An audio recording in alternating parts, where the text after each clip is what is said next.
السلام علیکم ورحمۃ اللہ وبرکاتہ۔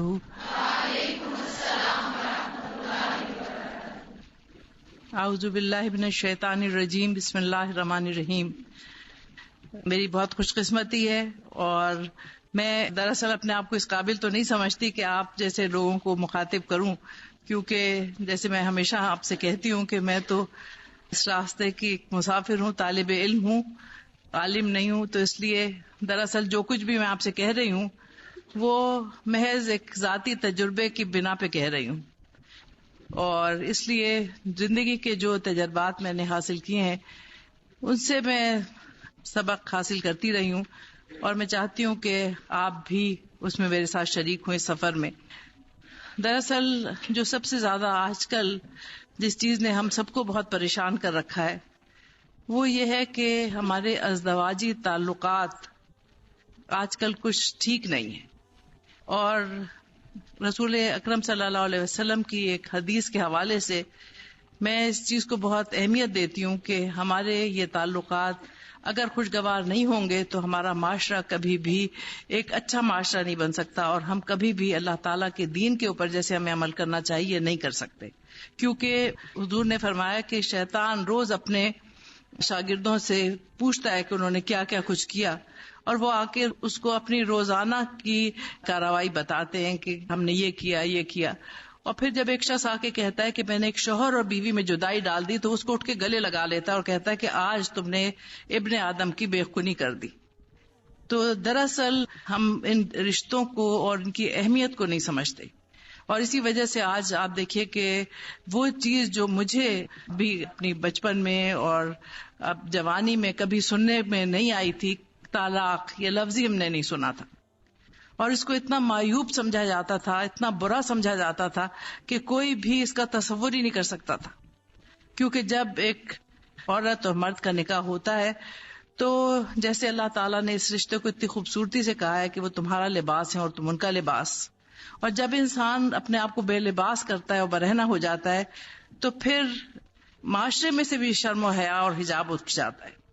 یہ ایسا رشتہ ہے جو کہ خوابگاہوں تک ہی محدود رہنا چاہیے، اس میں اگر آپس میں کوئی رنجش ہو، کوئی بات ہو تو خوابگاہ سے باہر نہیں نکلنی چاہیے، کیونکہ آپ ایک دوسرے کا لباس ہیں، جیسے آپ بے لباس باہر نہیں نکل آتے، اسی طرح سے اس رشتے میں جو بھی اونچ نیچ ہوتی ہے وہ آپس میں بیٹھ کے طے کر لینی چاہیے، باہر نہیں نکلنی چاہیے۔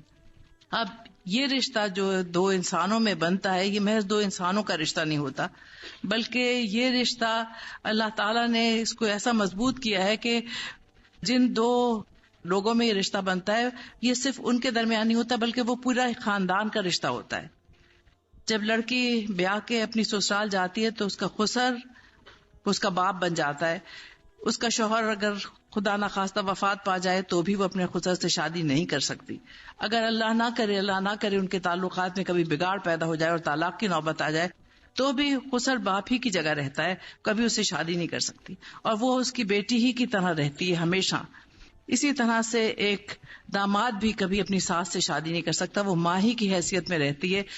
اللہ تعالیٰ نے اس رشتے کو اتنا پکا کیا ہے کہ چاہے یہ دونوں جدا ہو جائیں ایک دوسرے سے کسی صورت میں، موت کی صورت میں یا طلاق کی صورت میں، لیکن رشتہ قائم رہتا ہے، دونوں خاندان کا رشتہ قائم رہتا ہے۔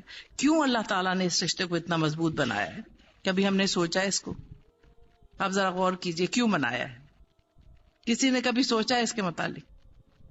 اس لیے کہ اللہ تعالیٰ نہیں چاہتا کہ وہ بچے دادا اور دادی اور نانا اور نانی کی شفقت سے محروم ہوں، کیونکہ یہ ایک اتنا بڑا گھنا سایہ ہوتا ہے، اگر بچے سے محروم ہو جائیں تو ان کی تربیت وہ نہیں ہو سکتی جو کہ اللہ تعالیٰ چاہتا ہے کہ ان کی تربیت ہو، کیونکہ یہ ماں باپ ان کے پاس نہ تو اتنا وقت ہوتا ہے اور نہ ہی ان میں اتنا تحمل ہوتا ہے کہ وہ بچوں کی ہر چیز دیکھ سکیں اور ان کو پیار اور محبت سے سمجھا سکیں۔ یہ نانا نانی اور دادا دادی ہی ہوتے ہیں جو بچے کی ہر چیز پہ نظر رکھتے ہیں، شفقت کے ساتھ، محبت کے ساتھ ان کی ہر کمی اور کوتاہی کو پورا کرتے ہیں، اور ان میں اتنا صبر اور تحمل ہو جاتا ہے عمر کے ساتھ ساتھ، اور اتنا تجربہ ہو جاتا ہے کہ وہ ہر قسم کے حالات سے واقف ہوتے ہیں، اس لیے ہر قدم پہ وہ ان چھوٹے نونہالوں کی دیکھ بھال کر سکتے ہیں اور ان کو صحیح راستہ دکھا سکتے ہیں۔ کیونکہ ہم عام طور پہ آپ دیکھیے کہ ماؤں کا طریقہ یہ ہوتا ہے کہ ڈانٹ ڈپٹ، مار پیٹ، اور اس سے بچے بدک جاتے ہیں. لیکن اگر ان بچوں کو پیار سے، محبت سے، طرح طرح سے، کہانیوں سے، لوگوں کے حوالے سے سمجھایا جائے، جیسے کہ اللہ تعالیٰ نے آپ کو سمجھایا ہے. قرآن حکیم میں آپ دیکھیے کتنی شفقت سے اللہ تعالیٰ ہمیں سمجھاتا ہے، کتنی قوموں کے حوالے دیتا ہے، کتنے واقعات ہمیں بتاتا ہے، کائنات کے حوالے دیتا ہے. کیوں ایسا کرتا ہے؟ ایک ہی دم سارے احکامات کیوں نہیں آ گئے تھے؟ قریش یہ تو اعتراض کرتے تھے کہ قرآن ایک دفعہ کیوں نہیں نازل کر دیا گیا. لیکن وہ تو غفور الرحیم ہے، وہ تو اپنے بندوں پہ 70 ماؤں سے زیادہ مہربان ہے. وہ جانتا ہے یہ بندے ایک دم نہیں سمجھ سکتے، انہیں آہستہ آہستہ سمجھانا ہوتا ہے. اسی طرح سے یہ بزرگ بھی جانتے ہیں قطرہ قطرہ جب بارش اترتی ہے تو پھر وہ جذب ہو جاتی ہے. اگر ایک دم موسلادھار بارش ہوتی ہے تو آپ دیکھیں کہ پانی کھڑا ہو جاتا ہے. اسی طرح سے اگر آپ ایک بچے پہ تابڑ توڑ حملے کریں تو ظاہر ہے کہ اس کا دماغ اس کو برداشت نہیں کر سکتا. بعض دفعہ بچے بہت سرکش ہو جاتے ہیں، بعض دفعہ باغی ہو جاتے ہیں. اس لیے اللہ تعالیٰ نے یہ اتنا خوبصورت رشتہ بنایا ہے، اور اسی لیے اس رشتے کو اتنا پکا بنایا ہے کہ کبھی بھی یہ رشتہ ختم نہیں ہوتا. اب ہمارے یہاں کیا ہوتا ہے کہ ہم نے کیونکہ ایک ایسے معاشرے میں اور ایسے ماحول میں آنکھ کھولی جہاں پر ایک عرصے تک غیر مذہب کے لوگوں کے صحبت کی وجہ سے ہمارے بہت سے خیالات بھی انہی کی طرح سے ہو گئے. ہم میں اور ان میں ایک بہت بڑا بنیادی فرق ہے. اللہ تعالیٰ نے انسان کو اپنا نائب بنایا ہے، اور اس نیابت کے لیے اللہ تعالیٰ نے اسے منتخب کیا ہے، اور اس میں پھر اس نے عورت اور مرد ان دو کے درمیان ایک رشتہ قائم کیا ہے، اور اسی کی بنیاد پہ پھر خاندان وجود میں آتا. اسی لیے اگر آپ دیکھیے تو قرآن حکیم میں اللہ تعالیٰ نے اپنے اور رسول اکرم صلی اللہ علیہ وسلم کے بعد جن کی سب سے زیادہ عزت اور تعظیم کا ہمیں حکم دیا ہے وہ والدین ہیں. کیونکہ والدین ہی اللہ اور اللہ کے رسول کے بعد وہ مخلص لوگ ہیں جنہیں اپنی اولاد سے کسی قسم کی کوئی غرض نہیں ہوتی. وہ ہر وقت ان کی خوشی کو اپنی خوشی سمجھتے ہیں، ان کی ہر اچھائی کو وہ خوشی کی نگاہ سے دیکھتے ہیں، ان کی ہر تکلیف ان سے بھی زیادہ تکلیف دیتی ہے جو بچوں کو ہو رہی ہے. اس لیے اللہ تعالیٰ نے والدین کی ایک مرکزی حیثیت رکھی ہے. سورہ بنی اسرائیل میں اللہ تعالیٰ نے خاص طور سے ذکر کیا ہے کہ جب یہ والدین ضعیف ہو جائیں، ان میں سے دونوں میں سے ایک یا وہ دونوں تمہارے پاس آ جائیں، تو پھر ان کے سامنے عاجزی کے ساتھ اپنے کاندھے جھکائے رکھو، اف بھی نہ کرو، اور ان کے لیے دعا بھی کرو کہ پروردگار تو ان پہ اسی طرح سے رحم فرما جیسے انہوں نے بچپن میں ہمیں رحمت اور شفقت سے پالا ہے.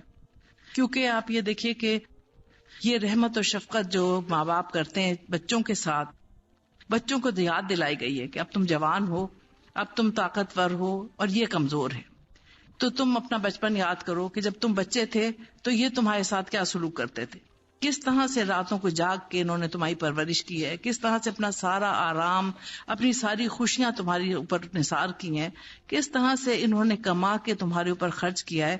اب انہیں ضرورت ہے تو اس لیے اب تم ان کی خدمت کرو. اور پھر آپ یہ دیکھیے کہ اللہ تعالیٰ کی کتنی رحمت اور کتنی مہربانی ہے کہ یہ اس وقت ہوتا ہے، اس وقت آپ کے بوڑھے والدین آپ کے پاس آتے ہیں جب آپ ایک نہیں دو ہوتے ہیں. کیونکہ اب دو کو آپ کو سنبھالنا ہے، ساس سسر کو بھی سنبھالنا ہے، ماں باپ کو بھی سنبھالنا ہے. اس لیے اللہ تعالیٰ کسی پہ اس کی وسعت سے زیادہ بوجھ نہیں ڈالتا. دو جوان لوگ ہیں، ان کے پاس دو بوڑھے جوڑے آ جاتے ہیں.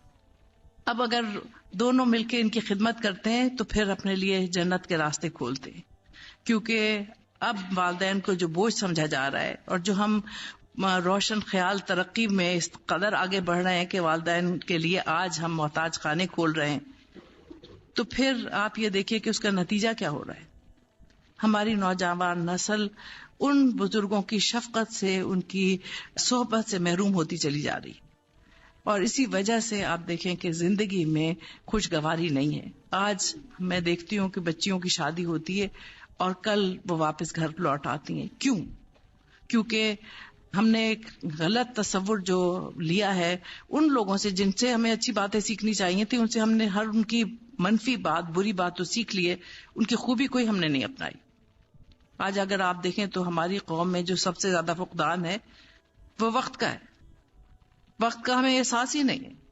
ہم 2 گھنٹے اگر تاخیر سے کہیں چلے جاتے ہیں تو ہمیں ذرا سا بھی احساس نہیں ہوتا کہ ہم نے کسی کا وقت ضائع کر دیا. ہماری ہر تقریب، ہر چیز اپنے وقت کے بہت دیر بعد شروع ہوتی ہے. یہ ساری چیزیں کیوں ہو رہی ہیں؟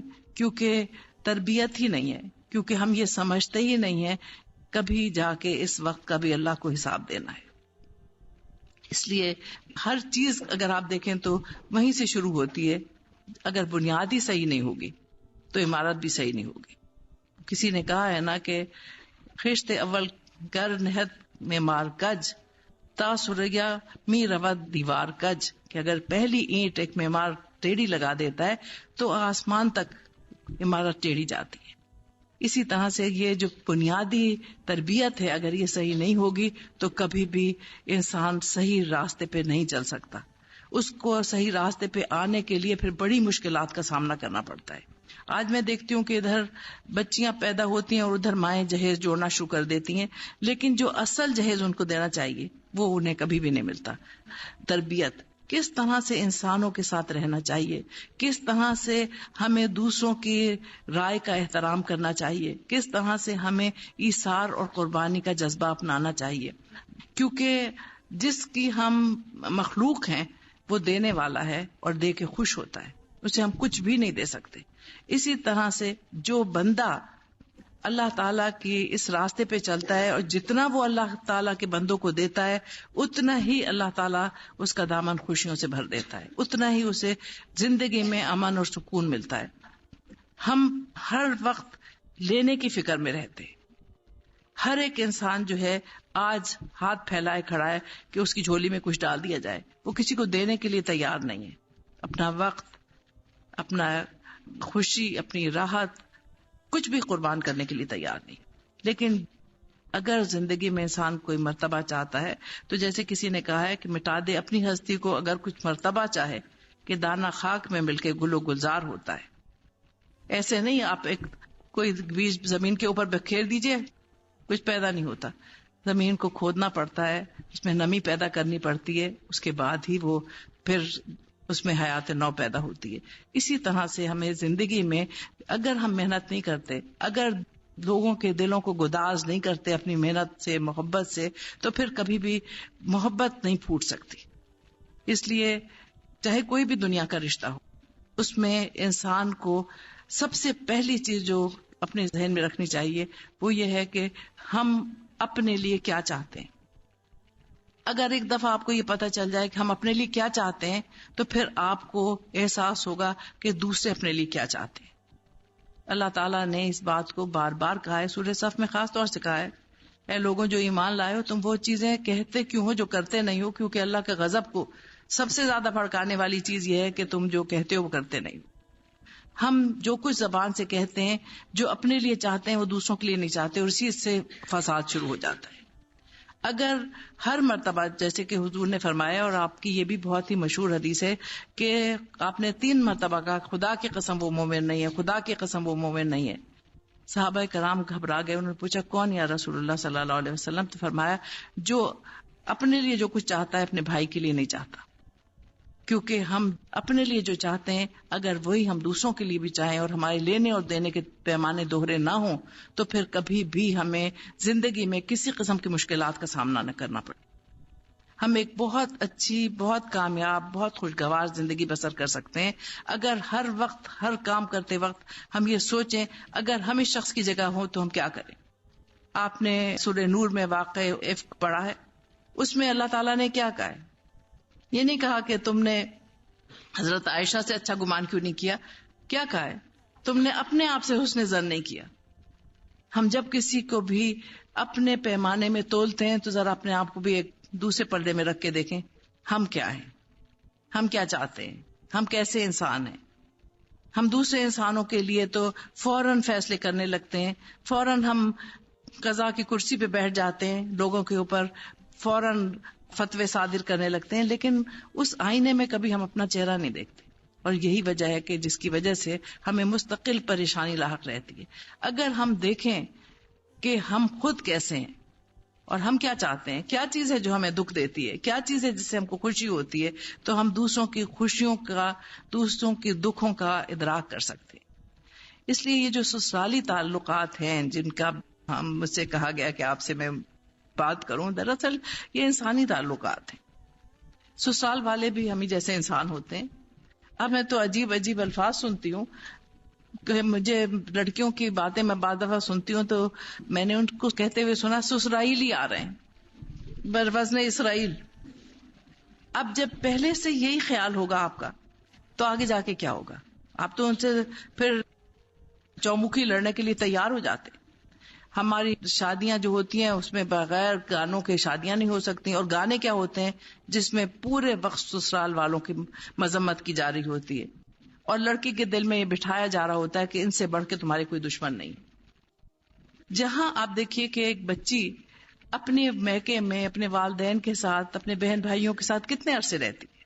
ہمارے یہاں عام طور پہ 20-21 سال کی عمر میں شادیاں ہو جاتی ہیں، کسی کی بہت دیر میں شادی ہوئی تو چلیے 25-26 سال کی عمر میں، 30 سال کی عمر میں ہو گئی، لیکن پھر ساری زندگی تو اس کو ان لوگوں کے ساتھ بسر کرنی ہے جہاں اب وہ بیاہ کے جا رہی ہے. اب وہ ہے اس کا اصل خاندان، اور وہ ہے اس کا اصل مقام، اس کا اصل گھر. اگر اس گھر میں وہ چین اور سکھ سے نہیں رہ سکتی، اگر اس گھر والوں کو وہ اپنا دشمن سمجھتی ہے، تو پھر زندگی کیسے گزر سکتی ہے؟ آپ خود ہی خیال کیجئے کہ جب ایک لڑکی یہ دل میں خیال لے کے جائے میں اب دشمنوں کے نرغے میں جا رہی ہوں، مجھے وہاں جا کے ہر وقت ان کے ساتھ مقابلہ کرنا ہے، ہر وقت ایک جنگ کی سی کیفیت برپا رہنی ہے، تو سارے ہتھیار میں لے کے چلوں. سب سے پہلا ہتھیار کیا ہوتا ہے کہ اسے اس کی سہیلیاں، اس کی ہمجولیاں اسے کہتی ہیں دیکھو سسرال میں جا کے کبھی انہیں اپنا نہ سمجھنا، وہ کبھی نہیں اپنے ہو سکتے، اس لیے الگ تھلگ رہنا. اگر تم نے ایک گلاس پانی خود جا کے پی لیا تو سمجھو کہ ساری عمر چولہا جھونکو، لہذا ہمیشہ مانگو. اگر تم نے اپنی کسی نند کو اپنا کوئی دوپٹہ یا کوئی کپڑا دے دیا تو پھر سمجھو کہ تمہارا سارا جہیز اس کے پاس چلا گیا. یہ اس قسم کی باتیں میں بہت سنتی ہوں. میری کلاس کی بچیاں پوچھ رہی تھی کہ آپ یہ بتائیے کہ آپ کو کیسے پتا چلتا ہے جو باتیں ہم سوچتے ہیں. میں نے کہا اس لیے کہ آپ کی عمر سے میں بھی گزر چکی ہوں اتفاق سے. اور دوسری بات یہ ہے کہ میرا بہت ہمیشہ تعلق رہا ہے اپنے بچوں کے دوستوں سے. میری بیٹی کی جتنی بھی سہیلیاں ہیں وہ جب آتی ہیں گھر میں تو گھستے کے ساتھ سب سے پہلے وہ پوچھتی ہیں کہ تمہاری امی کہاں ہے، ان کے پاس بیٹھنا ہے، کیونکہ ان سے میری دوستی ہے. بچوں کے ساتھ میں ہمیشہ ایک دوستانہ تعلق رکھنے کے قائل ہوں تاکہ پتہ چلے ان کے دماغ میں کیا ہے، کس طرح سے ان کے مسائل ہیں جن کو ہم حل کر سکتے ہیں. اگر ہم ان سے فاصلے رکھیں گے تو کبھی یہ چیز نہیں ہو سکتی. لہذا بچوں کے بچے ان سب سے میری دوستی، اور مجھے پتا ہے کہ آج کیا ہو رہا ہے. اگلے دن ہی مجھ سے لڑکیاں پوچھ رہی تھی کہ جی اگر ہم ٹیلی فون پہ کسی سے بات کر لیں تو کیسا ہے. میں نے کہا بہت اچھا ہے، ضرور بات کریں. بات چیت کے بعد یہ ہوگا کہ کچھ دن کے بعد وہ صاحب آپ سے کہیں گے کہ آپ کی آواز تو بہت اچھی ہے، ذرا اپنی ایک تصویر بھی دے دیجئے. پھر تصویر کے بعد پھر وہ کہیں گے کہیں ملاقات بھی ہو جائے. تو کہہ لیں آپ نے یہ کیسے جانا؟ میں نے کہا اس لیے کہ مجھے پتا ہے یہی منازل ہیں جو ہر انسان طے کرتا ہے، اس لیے پہلی منزل پہ ہی ختم کر دو، بات ہی نہ کرو. کمپیوٹر پہ چیٹنگ ہوتی ہے، اس سے آپ دیکھیے کہ کیا کیا مسائل نکل رہے ہیں، کیونکہ ایک نوجوان بچی کو معلوم ہی نہیں کہ اگلی منازل کیا ہیں. اس لیے ہمارا فرض ہے کہ ان کو پہلے سے آگاہ کر دیں. ہم جب ان سے فاصلے رکھتے ہیں تو انہیں کوئی یہ تجربات دینے والا نہیں ہوتا. اس لیے سب سے پہلی چیز تو جو یہاں پر مائیں ہیں، میری درخواست ان سے ہے اپنی بچیوں کے ساتھ فاصلے نہ رکھیں، ان کے ساتھ دوستی کریں. ان سے اتنی دوستی کریں کہ وہ اپنی ہر بات آپ سے بلا تکلف کہہ سکیں. فاصلہ جہاں ہونا چاہیے وہاں اس بات میں ہونا چاہیے کہ وہ آپ کو اتنی تعظیم دیں، اتنی ان کے دل میں آپ کی عزت ہو آپ کے عمل کی وجہ سے کہ وہ سمجھے کہ جو آپ بات کہتے ہیں وہ حرف آخر ہے. دوستی کا مطلب یہ نہیں ہے کہ وہ آپ کو پھر اپنی پاؤں کی جوتی سمجھے. ایک فاصلہ بھی ہونا چاہیے، ایک قربت بھی ہونی چاہیے. دونوں چیزیں ہیں.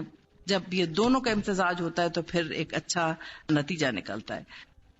جب ہم اپنے بچوں کو ڈرا کے اور دھمکا کے رکھتے ہیں تو اس کا نتیجہ کیا ہوتا ہے کہ بجائے اس کے کہ وہ ہم سے مشورے لیں، وہ اپنے ہی ہم عمر بچوں سے مشورے لیتے ہیں جو ناتجربے کار ہوتے ہیں اور جو ان کو بڑے غلط مشورے دیتے ہیں، اور اس کی وجہ سے بہت سے گھر بگڑتے ہیں. میں ہر روز دیکھتی ہوں کہ گھر بگڑ رہے ہیں، اور اس کا مجھے اتنا دکھ ہوتا ہے کیونکہ کوئی بگاڑ کی وجہ نہیں ہوتی. کئی دفعہ الہدا میں بچیاں آتی ہیں، مائیں آتی ہیں لے کے، 15 دن ہوئے شادی کو واپس نہیں جا رہی ہیں، 1 مہینہ ہوا ہے شادی کو واپس نہیں جا رہی ہیں. میں انہیں کہتی ہوں انہیں چھوڑ جائیں، آپ جائیں اور جب بات میں کرتی ہوں تو بات کچھ بھی نہیں ہوتی، اور جب انہیں اچھی طرح سے سمجھایا جائے، اونچ نیچ بتائی جائے، تو پھر وہ بچی جاتی ہے اور پھر وہ واپس نہیں آتی. لیکن کسی نے اس کو تو کچھ بتایا ہی نہیں تھا. اس نے جو کچھ سیکھا ہے اپنے نا تجربہ کار دوستوں سے سیکھا ہے، اس وجہ سے زندگی اس کے لیے بڑی مشکل ہو جاتی ہے. آپ دیکھیے کہ جب آپ شادی کے بعد جاتے ہیں تو آپ اپنے شوہر کو سمجھ ہی نہیں سکتے جب تک کہ اس کے ماں باپ کو نہ سمجھے، جب تک کہ اس کے بہن بھائیوں کو نہ سمجھے، کیونکہ اس کی ایک عمر ان کے ساتھ گزری ہے.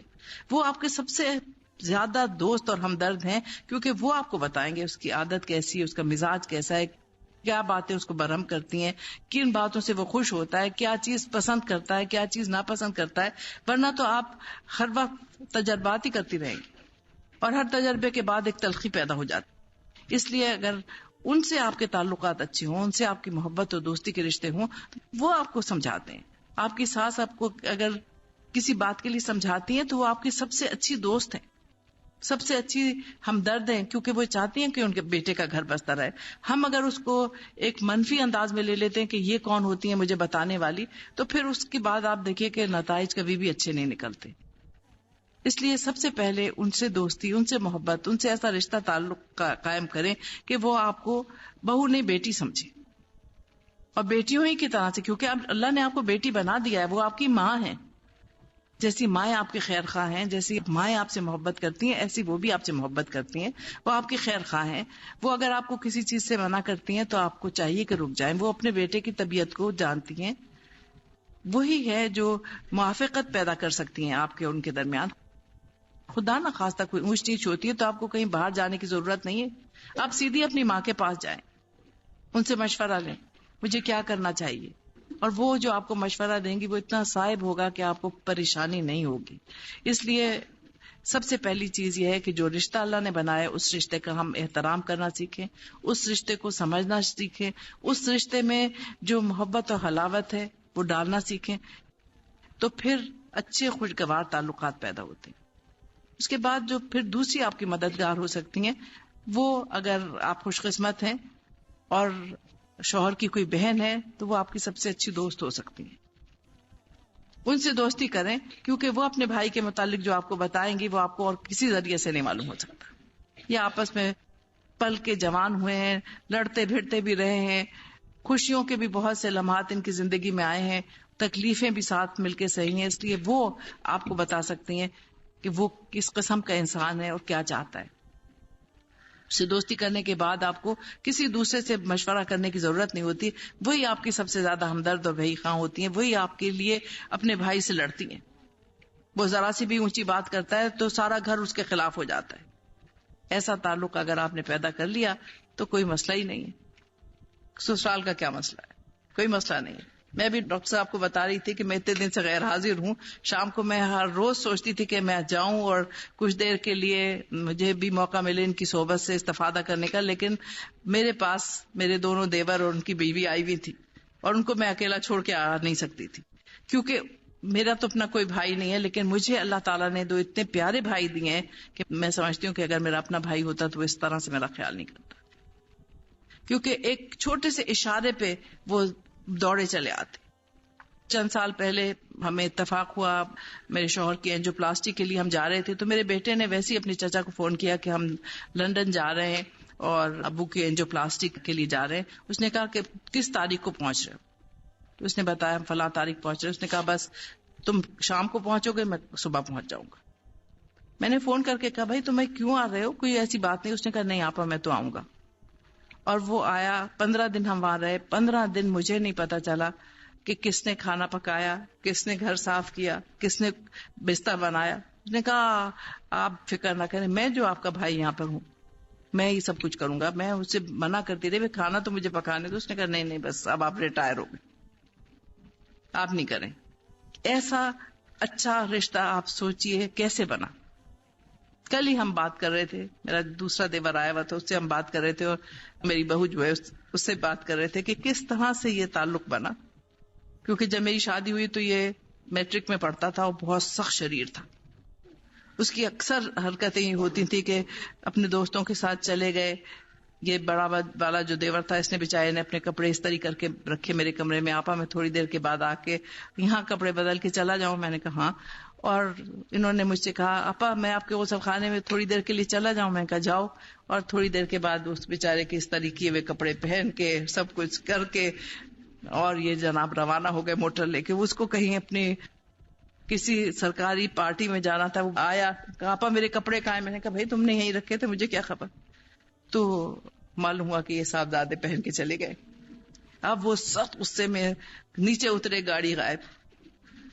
اس نے کہا اچھا یہ آ تو جائے. خیر بیچارہ چلا گیا بھن بھن کرتا ہوا. کچھ کپڑے اس نے اس طریقے, کچھ میں نے اس کے اس طریقے. اب معلوم تھا کہ اگر میں آ گیا وقت سے تو میری بڑی شامت آئے گی, کیونکہ ابا بھی خفا ہے, اماں بھی خفا ہے, اور بھائی تو ضرور میری مرمت کرے گا. تو انہوں نے چپکے سے میری کھڑکی پہ پتھر مارا, آپا دروازہ کھول دے. اب سب سو رہے تھے اس وقت, میں نے چپکے سے جا کے دروازہ کھولا. اسے پتا تھا کہ یہ تو بہت دیر میں سوتی ہیں, یہ جاگ رہی ہیں. کچھ نہ کہیے گا, میں یہ سوٹ یہیں لٹکا رہا ہوں. آپ کہیے گا یہیں لٹکا ہوا تھا, تم نے دیکھا ہی نہیں. میں نے کہا اچھا. وہ کیا کہے گا کہ آپا کی آنکھوں میں سرمہ سلیمانی لگا ہوا, ان کو نظر آتا ہے, ان کو ہمیں نہیں نظر آتا. خیر بہرحال صبح یہ ان کے اٹھنے سے پہلے ہی اپنی یونیورسٹی بھاگ گئے, اور 1-2 دن میں معاملہ رفع دفع ہو گیا. لیکن وہ ہر معاملے میں یہ ہوتا تھا, دوستوں کی دعوت کی ہے, چپکے سے آ کے مجھ سے کہا میری دوستوں کے لیے کھانا پکا دیں. اب دوپہر کو میری جب اماں گئیں باورچی خانے میں, معلوم ہوا ساری پتیلیاں غائب ہیں. بھئی کہاں گئیں؟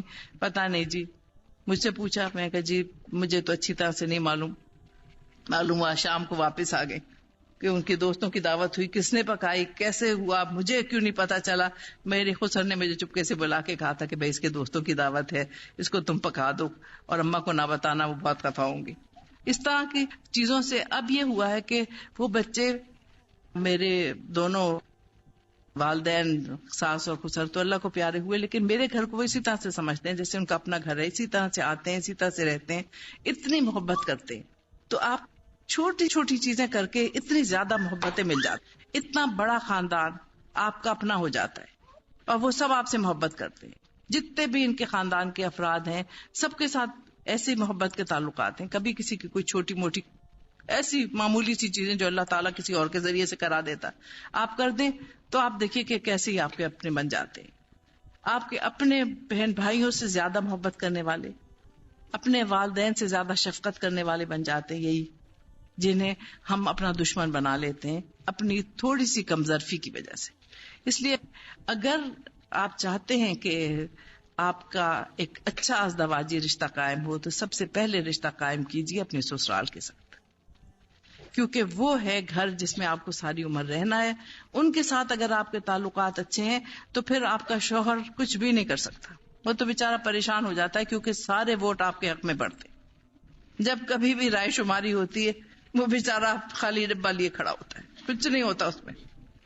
اور دوسری طرف یہ ہوتا ہے کہ جب ہمارے خاندان میں رائے شماری ہوتی تو اس کا ڈبہ بھرا ہوا ہوتا ہے, ہمارا بالکل خالی پڑا ہوتا ہے, کیونکہ ایک ایسا تعلق قائم ہوتا ہے کہ وہ اپنی سسرال کو اپنا لیتا ہے اور آپ اپنی سسرال کو اپنا لیتے ہیں, اور پھر یہ دونوں خاندان ایک ہو جاتے ہیں.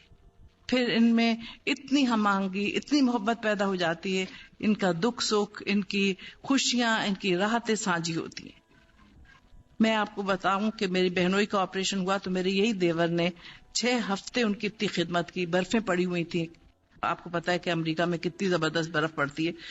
اس حالت میں 3 چکر اس نے اسپتال کے لگائے, اور جب وہ ٹھیک ہوئے تو اس نے کہا آپ کہیں اور نہیں جائیں گے, 6 ہفتے آپ میرے گھر میں ہی رہیں گے. وہ ان کے پاس 6 ہفتے رہی میری بہن اور میں بہنوئی, اور انہوں نے کہا کہ ہمیں تو ایسے ہی لگا کہ ہم اپنے بھائی کے گھر رہ رہے ہیں. اتنی محبت سے ان دونوں میاں بیوی نے ہمیں رکھا. تو آپ یہ دیکھیے کہ ایک ذرا سی آپ کی محبت کی وجہ سے اتنی محبتیں آپ کو مل جاتی ہیں, اتنے لوگوں کو آپ کی ذرا سی محبت کی وجہ سے اتنے لوگوں کو محبتیں مل جاتی ہیں, ایک خاندان بن جاتا ہے. ان میں آپس میں ایسی ہی محبت کے رشتے قائم ہو جاتے ہیں کہ پھر وہ معلوم ہی نہیں ہوتا کہ یہ خاندان کوئی جدا خاندان ہے. ایک دوسرے کی محبت, ایک دوسرے کی تکلیف, ایک دوسرے کی ہمدردی, یہ سب کچھ آپ پیدا کر سکتے ہیں اپنی تھوڑی سی ایثار اور تھوڑی سی قربانی کے ساتھ. اور یہ ایثار اور قربانی ہے اس قابل کہ اس کو کیا جائے. اور اس سے جو کچھ آپ کو پھل ملتے ہیں اس درخت سے وہ بہت میٹھے ہوتے ہیں. اس لیے سسرال کے رشتوں کو اپنا رشتہ بنانا جو ہے یہی سب سے بڑا کمال ہے. ہم جو قرآن کے پڑھنے والے ہیں, مجھے بعض دفعہ بہت سخت تکلیف ہوتی ہے جب میرے پاس یہ شکایتیں آتی ہیں, جی آپ دیکھیے یہ قرآن تو پڑھتی ہیں لیکن یہ تو انسانی تعلقات ہی ٹھیک نہیں رکھتی. اکثر وہاں سے شوہروں سے شکایتیں آتی ہیں, اکثر سسرال والوں سے شکایتیں آتی ہیں, تو مجھے بہت شرم آتی ہے کہ یہ کیا بات ہے. اصل چیز تو یہ ہے کہ آپ کے جو قریب ترین لوگوں سب سے پہلے وہ آپ کی گواہی دیں, وہ کہیں کہ ہاں یہ جو لڑکی قرآن پڑھتی ہے یہ سب سے بہترین ساتھی, سب سے بہترین بیٹی ہے, سب سے بہترین بہو ہے. آپ کو پتا ہے کہ پھر وہ آپ کو نہیں کچھ کہتے, پھر وہ قرآن کو کہتے ہیں, پھر الہدا کو کہتے ہیں. ہمیں سننا یہ پڑتا ہے جی آپ کی الہدا کی لڑکیاں یہ کرتی ہیں. مجھے بہت دکھ ہوتا ہے, بھائی نہیں, الہدا نے یہ تو نہیں سکھا رہا بھائی, ہم تو یہی سکھا رہے ہیں کہ کوشش کریں کہ اچھے انسان بنیں, اچھے تعلقات قائم کریں. آپ مبلغ ہیں, یہ ایک خاموش تبلیغ ہے آپ کا لوگوں کے ساتھ عمل. جب آپ لوگوں کے ساتھ اچھے ہوتے ہیں تو لوگ پوچھتے ہیں یہ آپ نے کہاں سے سیکھا, اور جب آپ کہیں کہ آپ نے یہاں سے سیکھا ہے تو ہم اللہ تعالیٰ کا شکر ہم کرتے ہیں کہ شکر ہے اللہ تعالیٰ ہم نے بھی کچھ کر دیا. کیونکہ اصل میں آپ دیکھیے کہ کردار سازی سب سے بڑا کارنامہ ہے رسول اکرم صلی اللہ علیہ وسلم کا. آپ کے پاس جو بھی آیا کندن بن گیا. اس لیے اگر ہم اللہ تعالیٰ کا دین پڑھتے ہیں یا پڑھاتے ہیں تو سب سے پہلی چیز یہ ہے کہ ہم اپنے کردار کو درست کریں, اپنے اخلاق کو درست کریں, اپنے معاملات کو درست کریں. اگر یہ ہم درست نہیں کرتے تو سمجھیے کہ ہم ایک منفی پروپیگنڈا کر رہے ہیں اسلام کے خلاف, کیونکہ لوگ یہ سمجھتے ہیں کہ پڑھ کے لوگ ایسے ہو جاتے ہیں. اکثر مجھے یہ شکایت ملتی ہے کہ یہ لوگ بڑے ہی سخت ہو جاتے ہیں, ان کے رویے بڑے سخت ہو جاتے ہیں, ان میں کوئی لچک نہیں ہوتی کسی کے لیے, کسی کو معاف نہیں کرتے ہیں, یہ ہمیشہ دوسروں کے اوپر بہت جلدی ججمنٹ کرنے والے ہیں. خدارا یہ نہ کریں, خاص طور سے اپنے شوہروں کے متعلق, اپنے سسرال والوں کے متعلق آپ کے رویے یہ نہیں ہونے چاہیے. ان کے ساتھ آپ کا رویہ ایسا ہو کہ وہ کہیں کہ جو بھی اللہ تعالیٰ کا کلام پڑھتا ہے وہ اتنا نرم ہو جاتا ہے, اتنا گداز اس کے دل میں پیدا ہو جاتا ہے کہ وہ کسی کے ساتھ کوئی زیادتی کر ہی نہیں سکتا, کسی کے ساتھ اس کا رویہ منفی ہو ہی نہیں سکتا. کیونکہ دنیا میں دو ہی رویے ہیں, مثبت اور منفی. مثبت رویہ مومن کا ہے, منفی رویہ شیطان کا ہے. جب بھی کبھی دل میں کوئی اس قسم کا منفی رویہ یا خیال آئے تو فوراً ہی سوچئے کہ یہ شیطان ہے جو آپ کو انسانوں سے کاٹنے کی کوشش کر رہا ہے. فوراً اللہ تعالیٰ سے توبہ کر کے اپنے قدم واپس لوٹا لیں, اس راستے پہ نہ چلیں. کیونکہ جتنی بھی پازیٹیو چیزیں ہیں اسی کی وجہ سے زندگی میں انسان کو کامیابیاں حاصل ہوتی ہیں. جتنے نیگیٹو ایٹیچیوڈز ہیں وہی دنیا میں اور آخرت میں تباہی کا باعث بنیں گے. اس لیے کہ اللہ تعالیٰ نے آپ کو ہمیشہ مثبت رویہ سکھایا ہر چیز میں. اس نے نشاندہی کی ہے قرآن پاک میں ہر منفی رویے کی. کسی کے متعلق بدگمانی کرنا, کسی کے لیے دل میں برا خیال رکھنا, حسد کرنا, کسی کے متعلق یہ سوچنا کہ وہ اچھا انسان نہیں. کیونکہ ہر ایک انسان میں اللہ تعالیٰ نے کوئی خوبی رکھی ہے. یہ ہماری برائی ہے کہ ہمیں دوسروں کی خوبیاں نظر نہیں آتی. ہم اپنی برائیاں دوسروں پہ ڈال رہے ہوتے ہیں جب کسی کو برا سمجھ رہے ہوئے. دراصل جب ہم اپنے اندر جھانک کے دیکھیں تو ہمیں اپنی برائیاں نظر آتی ہیں. اچھا کام کرنے کے لیے, اچھا انسان بننے کے لیے ایک ہی گر ہے, ہمیشہ دوسروں کی نیکیاں یاد رکھیں, دوسروں کے احسانات کو کبھی نہ بھولیں, ان کے چھوٹے سے چھوٹے احسان کو بھی ہمیشہ یاد رکھیں, اس کا ذکر بھی کرتے رہیں, اور اپنی بڑی سے بڑی بھلائی کو بھول جائیں کیونکہ وہ آپ نے اللہ کی خاطر کی ہے, کسی انسان کی خاطر نہیں کی. جب آپ کام صرف اللہ کی خاطر کریں, جب آپ اپنے شوہر کو اللہ کی خاطر خوش رکھیں, جب آپ اپنی ساس سسر کی اللہ کی خاطر ان کی خدمت کریں, جب آپ اپنی سسرال کے ہر انسان سے اس لیے محبت کریں کہ اللہ تعالیٰ نے رشتہ آپ کا جوڑ دیا ہے, تو پھر آپ خود دیکھیں گی کہ آپ کو کتنا نفع کا سودا ہوگا. نقصان ہمیں اس وقت ہوتا ہے جب ہم ہر چیز کو ایک دوسرے پیمانے سے ناپتے ہیں, ہم اپنی برائیاں دوسروں کے کھاتے میں ڈال دیتے ہیں. ہمیں اپنا رویہ تو نظر نہیں آتا کہ ہم نے کیا کیا ہے, دوسروں کی برائی ہمیں نظر آنے لگتی ہے. اس لیے اللہ تعالیٰ کی جو ایک تاکید ہے سورہ مدثر کی ایک بڑی پیاری سی چھوٹی سی آیت ہے، فلا تمنن تستکثر، بھلائی اور نیکی اور اچھائی اس لیے نہ کرو کہ کثرت کے ساتھ لوٹا دی جائے. کثرت کے ساتھ تو اللہ تعالیٰ آخرت میں لوٹائے گا. اس کی محبت میں آپ کریں گے تو آپ کو کبھی بھی سوچیں گے بھی نہیں، بلکہ جب بھی کوئی اللہ تعالیٰ ایسا موقع دیتا ہے، اگر آپ صرف ایک چیز سوچیں کہ دنیا کے 5.5 ارب لوگوں میں سے اللہ تعالیٰ نے مجھے چن لیا اس کام کے لیے، مجھے موقع دیا ہے، میں یہ کام کر دوں، ورنہ اتنے اور تھے کسی اور کو موقع دے دیتا. آپ یہ سوچیں کہ آپ کو اس نے موقع بھی دیا، آپ کو وسائل بھی دیے، آپ کو کام کرنے کی توفیق بھی دی. اب بجائے اس کے کہ وہ شخص آپ کا شکر گزار ہو، آپ کو اللہ کا شکر گزار ہونا چاہیے. مالک تو نے مجھے چنا اس چیز کے لیے، میں تو اس قابل بھی نہیں تھی. تو پھر آپ دیکھیں کہ آپ کا رویہ ہی بالکل مختلف ہو جائے گا. جب بھی آپ کسی کے لیے کوئی کام کریں گی اللہ کی محبت میں، اس خیال سے کہ اللہ نے آپ کو منتخب کیا ہے، پھر آپ دیکھیں کام کتنا آسان ہو جاتا ہے. شیطان ہمارے لیے جو اس کو مشکل بناتا ہے وہ صرف اس لیے کہ وہ کہتا ہے کیا ساری دنیا میں میں ہی رہ گئی اس مصیبت کے لیے. یہ رویہ جب انسان کا ہو جاتا ہے تو اس کو بہت تکلیف ہوتی ہے، پھر ساری عمر تکلیفیں اٹھاتا رہتا ہے. اس لیے جیسے کسی نے کہا ہے کہ اگر کوئی برائی ڈھونڈنی ہو تو اپنے اندر ڈھونڈے. ہمارے اندر کوئی تو برائی ہوگی جس کی وجہ سے لوگ ہمارے ساتھ ایک منفی رویہ رکھتے. کچھ تو ایسی بات ہم نے بھی کی ہوگی نا جس کی وجہ سے لوگوں کا رویہ ہم سے ایسا ہو گیا. اگر ہم نہیں کوئی برائی کر رہے، اگر ہم کسی کو تنگ نہیں کر رہے، ہماری وجہ سے کسی کو تکلیف نہیں پہنچ رہی، تو کوئی ایسا نہیں ہے کہ آپ کو تکلیف دے. یہ شیطان ہمیں راستے سے ہٹانے کے لیے ہر وقت دشمنیاں ڈالتا ہے ہمارے درمیان.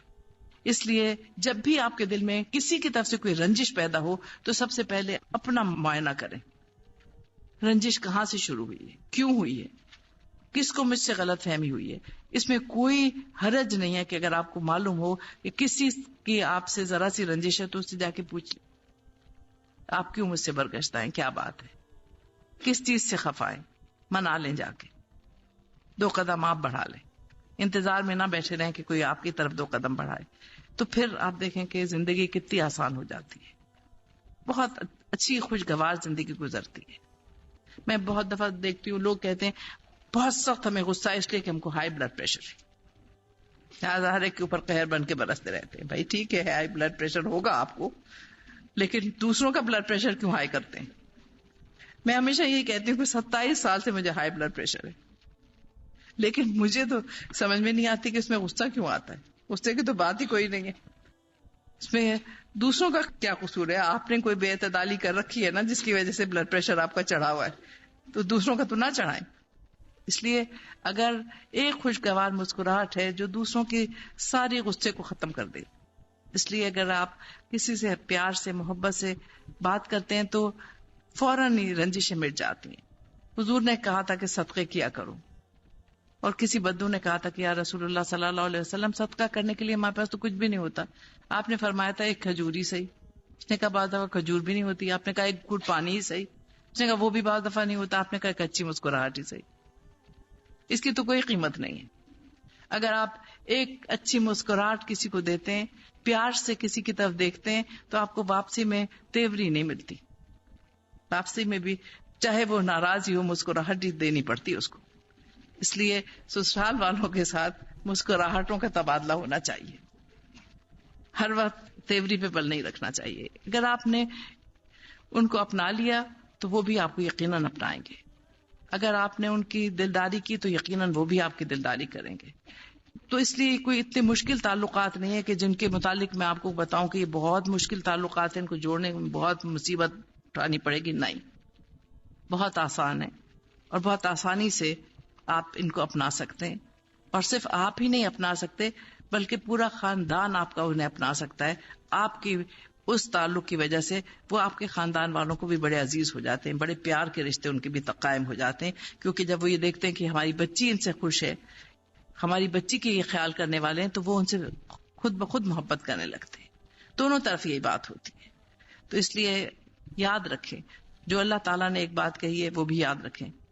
وَأَمَّا بِنِعْمَتِ رَبِّكَ فَحَدِّثْ، اللہ کی نعمتوں کو بیان بھی کیا کرو. اور اللہ کی نعمت، بہت بڑی نعمت یہ ہے، اللہ تعالیٰ آپ کو اتنے سارے رشتہ دار دے رہا ہے.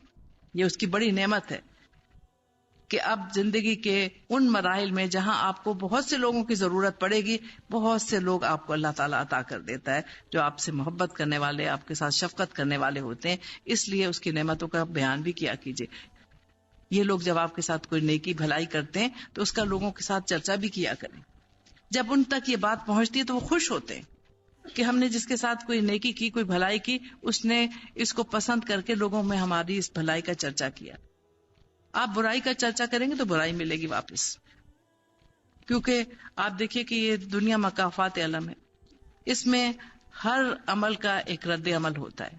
آپ کا عمل اچھا ہوگا، رد عمل اچھا ہوگا. آپ کا عمل غلط ہوگا، رد عمل غلط ہوگا. اس لیے بس اتنی سی معمولی سی بات ہے جس میں چند لفظوں میں یہ رشتہ آپ کی سمجھ میں آ جائے گا. کیسا آپ کا عمل کیسا ہونا چاہیے جس کا آپ کو اچھا رد عمل ملے. دوسروں کی ہمیشہ خوبیاں دیکھتے رہیے. وہ ساس جو آپ کو اتنی پیار سے لے کے جاتی ہے، بیاہ کے تلاش کرتی ہے، پھر آپ کو پسند کرتی ہے. آپ سوچئے اس نے آپ کو پسند ہی کیا ہے نا اپنے بیٹے کے لیے، جبھی تو لے کے جا رہی ہیں. آپ کو ناپسند ہوتی تو ہرگز بھی نہیں وہ لے کے جاتی. تو اس لیے ان کا شکریہ کیجئے کہ ان کی نگاہ انتخاب آپ پہ پڑی. کتنی خوش قسمتی ہے، کسی اور پہ بھی پڑ سکتی تھی. اس لیے سب سے پہلے تو اس بات کا شکریہ کریں. اور پھر یہ کہ وہ آپ کی والدہ، اب جو نئی والدہ ہیں، وہ آپ کی ہر قدم پہ رہنمائی کریں گی.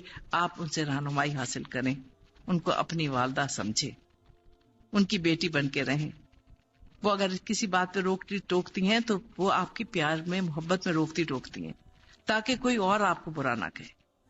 اس لیے ہر چیز کو اگر آپ ایک مثبت انداز سے سوچیں گی تو کبھی بھی انشاءاللہ کوئی تعلقات میں ناگواری پیدا نہیں ہوگی.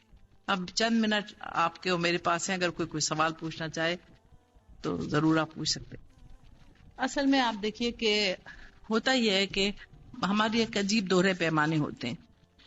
اگر ہم اپنے بھانجے یا بھتیجے سے شادی کرنا چاہتے ہیں اپنی بیٹی کی، بڑی خوش ہوتے، ہائے اپنے گھر میں جا رہی ہے، یہ تو ایک گھنے درخت کے نیچے جا رہی ہے، اس کو تو کوئی تکلیف ہی نہیں. اگر خدا نہ خواستہ آپ کا دیور، جیٹھ یا نند آپ سے رشتہ مانگ لے، آپ کہتے ہیں لو، پہلے ساری عمر میں مصیبت میں پڑی رہی، اب یہ مصیبت میں پڑ جائے.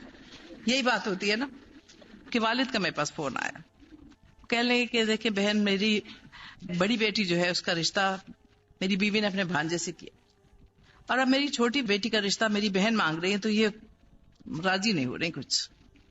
میں نے کہا بھائی میں کیا کروں؟ کہنے لگے کہ آپ کی بات سنتی ہیں. میں نے کہا اگر وہ مجھ سے مشورہ لیں گی تو میں کہوں گی، ورنہ وہ کہیں گی آپ ایک طرف مجھے یہ کہہ رہے ہیں کہ آپ مجھ سے ذکر بھی نہ کیجیے گا کہ آپ نے مجھ سے بات کی ہے، تو پھر یہ کیسے ہوگا؟ وہ کہیں گے آپ کو کیا الہام ہوا ہے؟ تو کہہ لیں گے نہیں میں اپنی بیوی سے کہوں گا کہ آپ سے مشورہ کر لیں. میں کہا بس ٹھیک ہے. وہ آئی مجھ سے کہنے لگی کہ اس طرح سے یہ بچی کا رشتہ آیا ہوا ہے، میری نند کا ہے. میرے بہت عرصے تک ان سے تعلقات کچھ اتنے خوشگوار نہیں رہے، اب تو شکر ہے کہ بہت اچھے تعلقات ہیں، لیکن شاید وہ رشتہ اس وجہ سے نہ کر رہی ہوں کہ وہ پچھلی جو شکایتیں ہیں اس کا بدلہ اس سے لیا جائے. میں نے کہا دیکھیے میری بہن، ایک قرآن آپ بھی پڑھ رہی ہیں، تو آپ دیکھیے کہ اللہ تعالیٰ نے ہمیں کہا ہے اپنے سے حسن ظن رکھیں.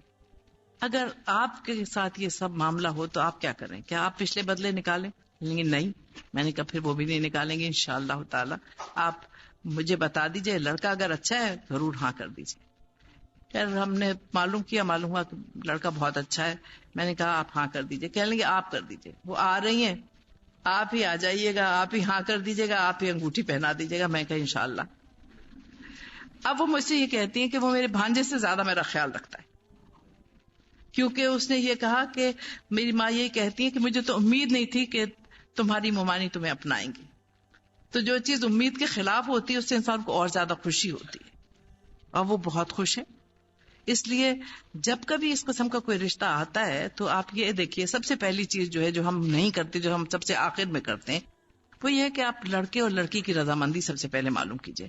بزرگوں کی بعض دفعہ خواہش ہوتی ہے، بچوں کی خواہش نہیں ہوتی، اور اگر بچوں کی خواہش کا احترام نہ کیا جائے تو وہ جو اچھے پہلے خوشگوار رشتے ہیں وہ بھی خراب ہو جاتے ہیں.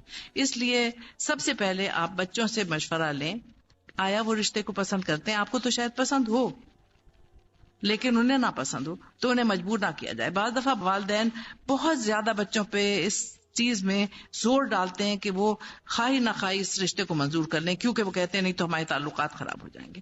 یہ بات بہت غلط ہے. میرا بیٹا تھا، میرے والد کی بڑی خواہش تھی کہ میں اپنی بھانجی سے اس کی شادی کروں. میری بھی بہت خواہش تھی، میری بہن کی بھی بہت خواہش تھی، لیکن میں نے کہا پہلے بچوں سے پوچھیں. بیٹا میرا راضی تھا، لیکن میری بھانجی کہنے لگی خالہ ہم ہمیشہ بہن بھائیوں کی طرح کھیلیں، ہمارا تو کوئی بھائی نہیں، آپ مجھے بھائی سے محروم نہ کریں. میں نے کہا بس ختم بات، تمہیں میں بھائی سے محروم نہیں کرتی.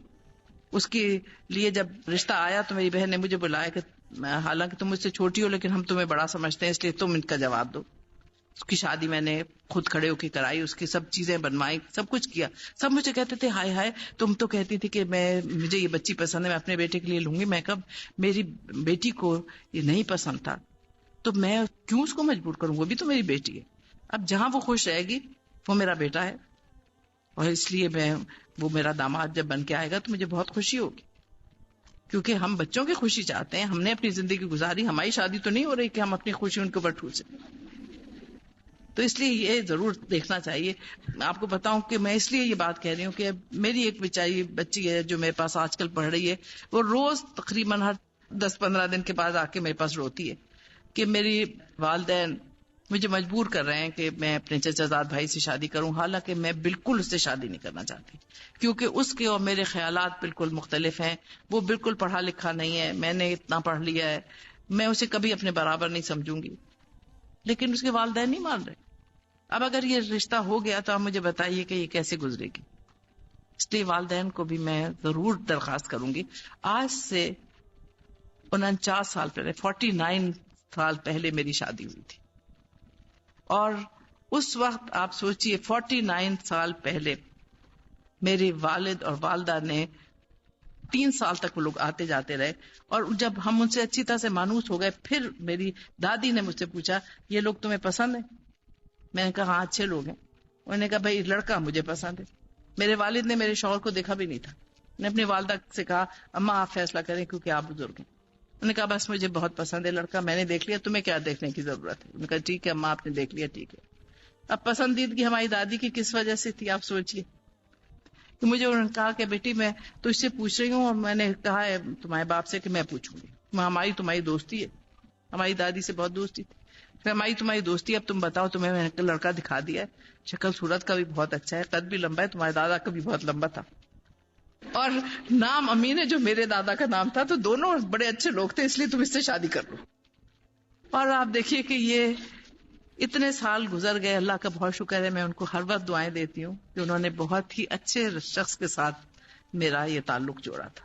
ہم ہمیشہ بہت زیادہ ایک دوسرے کے ہر کام میں شریک رہیں، اور ہم واقعی ایک دوسرے کے شریک زندگی رہیں.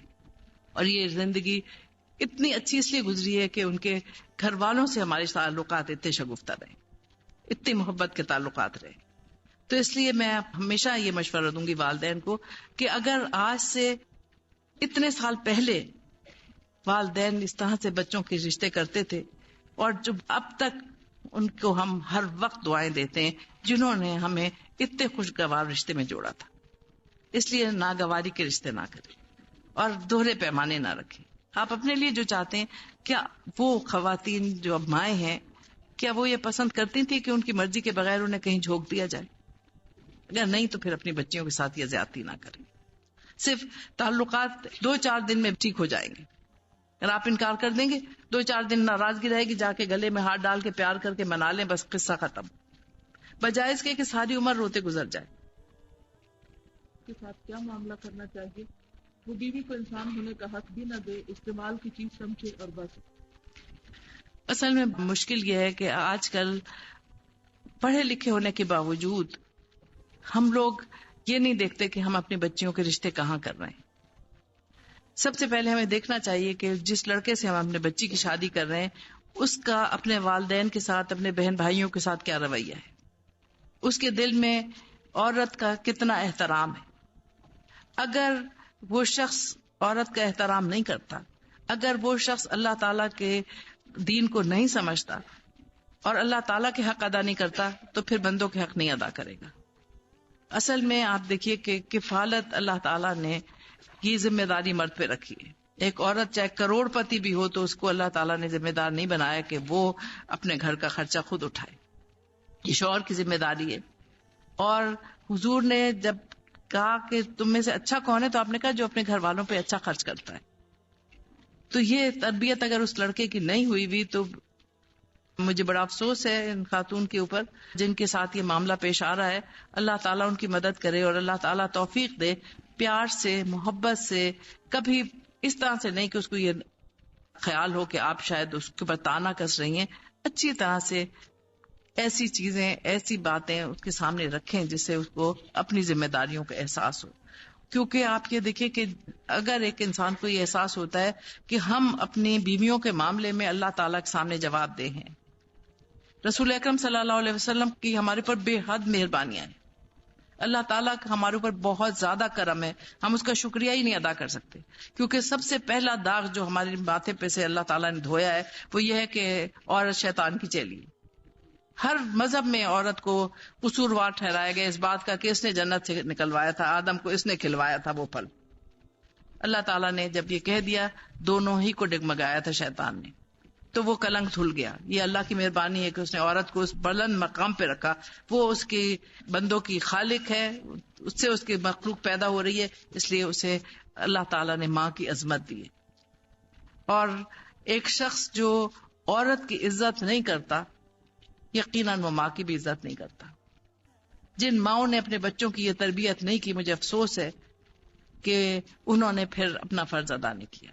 کیونکہ یہ ابتدائی تربیت ہے جو ایک بچے کی ماں کرتی ہے، ہر عورت کی عزت کرو کیونکہ عورت قابل عزت چیز ہے، اللہ نے اس کی عزت کی ہے. قرآن حکیم میں اللہ تعالیٰ نے ماؤں کا درجہ بیان کیا ہے. اس لیے ان کے حقوق جو ادا نہیں کرتا، حضور نے کہا ہے کہ آخرت میں ان کا وکیل ہوں گا، میں ان کا مقدمہ اللہ کے سامنے پیش کروں گا. کیا یہ مرد ڈرتے نہیں ہیں؟ جس کے وکیل رسول اللہ صلی اللہ علیہ وسلم ہوں گے وہ کیسے مقدمہ ہارے گا؟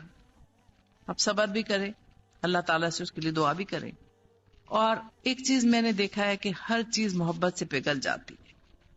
اگر وہ آپ کے ساتھ منفی رویہ اختیار کرتا ہے اور آپ کا رویہ مثبت ہو تو آہستہ آہستہ، مجھے یاد ہے میری دادی ایک نصیحت مجھے کرتی تھی کہ بیٹی اگر پتھر پہ بھی ایک ایک قطرہ ٹپکتا رہے تو اس میں بھی سوراخ ہو جاتا ہے. انسان تو انسان ہے، تو نفرت کا جواب نفرت سے نہ دیجیے، منفی رویے کا جواب منفی رویے سے نہ دیجیے.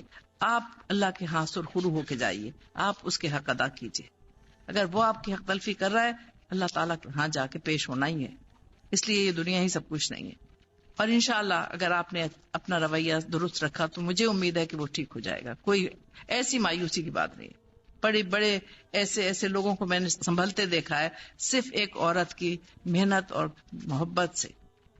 محبت بہت چیزوں کو بدل ڈالتی ہے.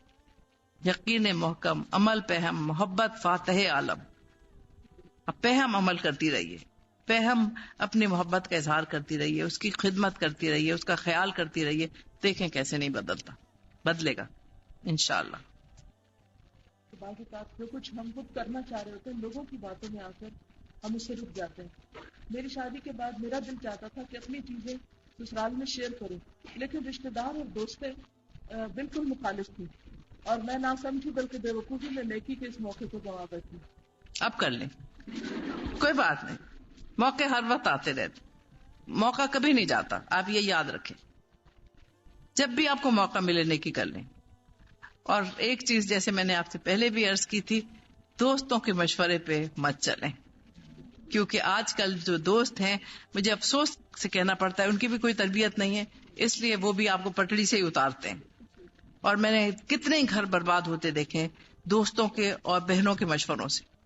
اس لیے ہمیشہ یاد رکھیے، میں ہمیشہ ہر بچی کو ایک نصیحت کرتی ہوں، آپ کو جب کوئی خدا نہ خواستہ کوئی مسئلہ ہو تو آپ نہ تو اپنی والدہ سے اس کا ذکر کریں، نہ اپنی بہنوں سے ذکر کریں. پہلے تو آپ خود ہی اسے سمجھنے کی اور سلجھانے کی کوشش کریں، پھر کسی ایسے شخص کے پاس جائے جو غیر جانبدار ہو، جو غیر جانبداری سے آپ کا مسئلہ سن کے آپ کو صائب رائے دے سکے.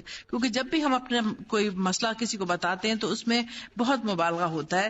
ہم دوسرے کی تو بہت شکایتیں کرتے ہیں اور اپنا ایک لفظ بھی ہم بالکل اچھے ہیں اور بہت دوسرا برا ہے. یہ بات کبھی نہیں ہوتی.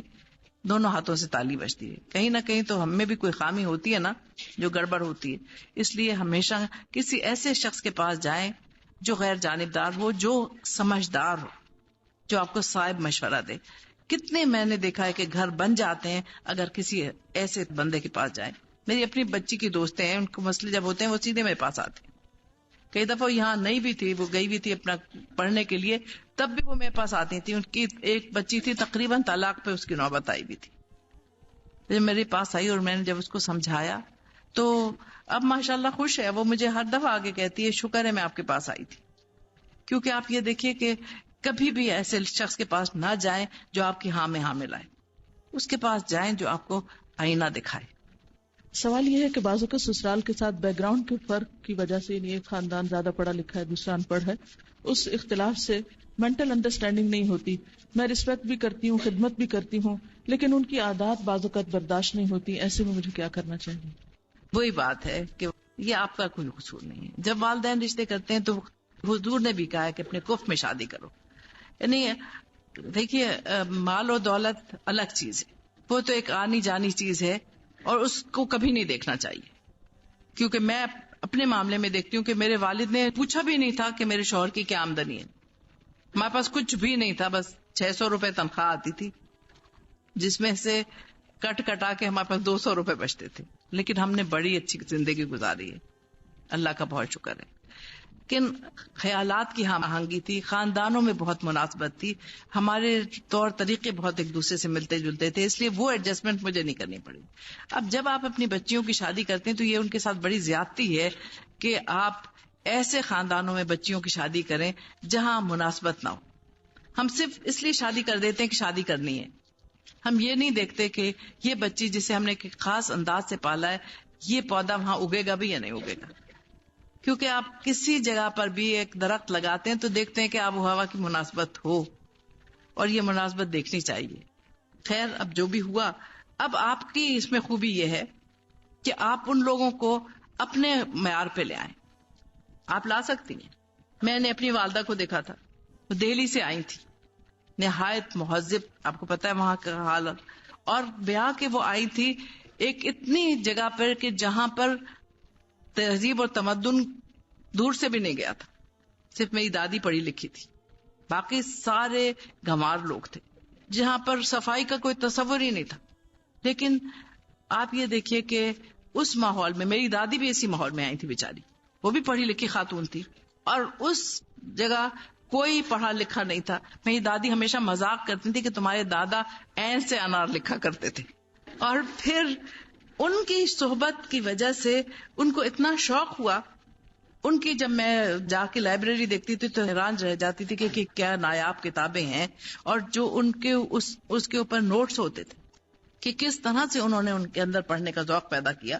پھر ان کی ایک بھتیجی تھی, اور میری دادی میں اور دادا میں تقریباً 35 سال کا فرق تھا, کیونکہ پہلے ان کی پھپھی سے ان کی شادی ہوئی بھی تھی, اور پھر ان کی اولاد نہیں ہوتی تھی, تو اس لیے 2 شادیاں اور کرنے کے بعد جب نہیں اولاد ہوئی تو پھر انہوں نے ان کے دادا سے درخواست کی. تو انہوں نے کہا کہ میری یتیم پوتی ہے, بس میرے پاس تو یہی سرمایہ ہے, تم اگر اس سے شادی کرنا چاہتے ہو تو کر لو. عمر کا اتنا تفاوت تھا, یہ 13 سال کی تھی جب ان کی شادی ہوئی, اور 13 سال کی عمر میں آپ یہ دیکھیں کہ دیوان حافظ, دیوان صاحب ان کو ازبر یاد تھا. ذہین خاتون تھی, بہت شوق اور ذوق تھا پڑھنے کا. لیکن انہوں نے اس ماحول میں آ کے کیا کیا, دیہاتی بالکل اجٹ ماحول تھا, وہاں پر آ کے انہوں نے یہ کیا کہ سب سے پہلے انہوں نے شوہر کی بھتیجی تھی, وہ ان سے عمر میں کوئی 6 سال بڑی تھی, ان سے دوستی کی, انہیں اپنے ساتھ ملایا, انہیں پڑھایا, ان کے ساتھ مل کے کتابیں پڑھتی تھی. وہ دونوں پھر سہیلیاں بن گئی.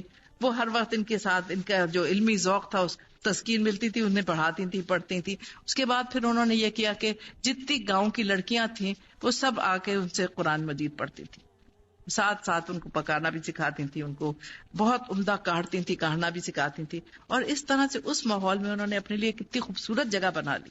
29 سال کی عمر میں وہ بیوہ ہو گئی.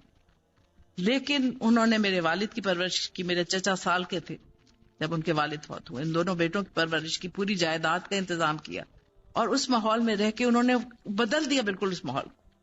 لوگوں میں پڑھنے کا ذوق پیدا کیا. جن لڑکیوں کو پڑھایا انہوں نے اپنے اپنے گھروں میں لڑکیوں کو پڑھانا شروع کیا. اور آپ یہ دیکھیے کہ انہوں نے گھر بنوایا. پہلے مٹی کے گھروں میں یہ لوگ رہتے تھے, پھر انہوں نے وہاں مکان بنوائے, میرے دادا نے, ان کے بھائی نے, اور بیچ میں مسجد بنائی. اس میں انہوں نے درس نظامی کا انتظام کرایا اور وہاں پر پڑھتے تھے. آپ سوچئے کہ وہ گاؤں جس کی آبادی تقریباً 2,500-3,000 ہزار تھی, اس میں 500 حفاظ تھے. آج کراچی کی بہت سی مسجدوں میں ہمارے گاؤں کے حافظ تراویاں پڑھاتے ہیں. ایک خاتون بہت کچھ کر سکتی. اصل آپ کا تو امتحان اس وقت شروع ہوتا ہے نا, آپ اچھے عمدہ جگہ پہنچ جائیں تو پھر تو کوئی بات ہی نہ ہوئی نا. وہاں جا کے انہیں آپ کچھ بنا دیں پھر بات ہوئی. تو اس لیے یہ بات میں نہیں مانتی, کیونکہ میرا اپنا تجربہ بالکل مختلف ہے. بدل ڈالتے ہیں آپ لوگوں کو. اب میں آپ سے اجازت چاہتی ہوں. اللہ تعالیٰ آپ سب کو خوش رکھے. السلام علیکم ورحمۃ اللہ وبرکاتہ. ویڈیو کے نیچے سبسکرائب کے بٹن پہ کلک کریں, بیل کے آئیکن پہ کلک کیجیے تاکہ ہر نئی ویڈیو کی نوٹیفکیشن